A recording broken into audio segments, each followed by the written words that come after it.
Ойбай, күйдім. Салақ қана емес, олақ екенсің ғой сен, келін, а? Кешіріңіз ата, мен байқамай қалдым, рас айтам. Мен кеттім, Айко. Ал енді мені жұмсап көріңдер. Атажан, енежан, енді менің мазамды алмаңыздар. Шайнапсың, біз тірі тұрғанда бос жатпайсың. Мынау не масқара? Бізді мазақ қылып жатыр ма мынау? Сен жақсылап сабатып алмасам бәлем. Неге менің мазамды алып жатсыздар? Үй таза, түскі асқа кешек жылытпаны жылытып іше салыңыздар. Мен ұйықтап алайын да. О, келдің ба бека балам? Қара, әне қатының не істеп жатқанын? Келдің ба жан? Бұнда не болып жатыр? Мына келін бетсіз екен, бізді мазақ қылды. Бұның не, Айко?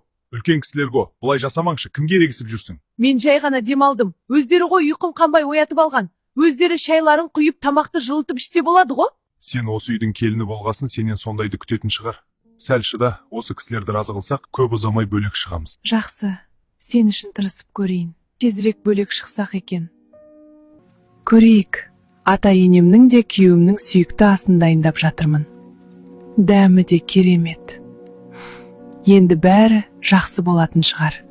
Көрдің ба? Бек ауылымыз келінді орнына қойған сияқты сүмірейіп тамақ дайындап жатыр. Иә, сауап болды. Өзінен көрсін бізді жеңемін деп ойлай ма? Атасының басы жеңет. Жақсылап тұрып тәрбиелеу керек бұны. Мына тамақтың тұзы көп па қалай өзі? Иә, тұзды аямай қосыпты. Бізге әлі ерегісі жүрген сияқты ғой. Жоға, өте дәмді шыққан ғой бәрі. Керемет дәмді, рахмет Айко. Иә, дәмді ғой, ауыздарыңыз дәм білмей ме? Бұларға жақсылық жасауда бесполезно екен ғой. Не істесем екен екеуіне? Бірігіп алып маған өштескендері несі? Позор!